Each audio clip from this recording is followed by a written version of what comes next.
সবাইকে good morning. আজ অনেক দিন পর একটা মিনি ব্লগ নিয়ে তোমাদের কাছে চলে এলাম। আজকে সকালবেলা বাঘারকেলটাকে কোথাও খুঁজে পাইনি। সবাই জানো প্রতিদিন আমি ওদের ফিড করাই, তো কি করব না ভেবে আমি বললাম ঠিক আছে, পরে যখন দেখবো তখন খেতে দিয়ে দেবো।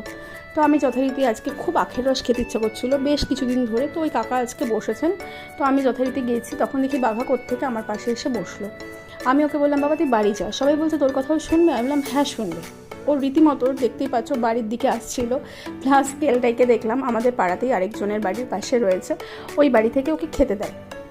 তো যথারীতি আমি বাড়ির দিকে আসতে শুরু করি এবং আস্তে আস্তে আমি এটুকু পুরো কনফিডেন্ট ছিলাম যে ও আমার বাড়ির সামনে গিয়েই বসে আছে। যথারীতি যেমন কথা সেরকম কাজ। গলিটা ঘুরতে যাব, ঘুরেই দেখি ভদ্রলোক বসে আছেন আমার বাড়ির সামনে। কি না দিদি খিদে পেয়েছে, সকালবেলা খেতে পাইনি, তাড়াতাড়ি খেতে দে। তো আমি যথারীতি ওর সঙ্গে একটু গল্প করলাম যে তুই কোথায় ছিলি, কার কাছে ছিলি, কী করছিলি। ও ন্যাচারালি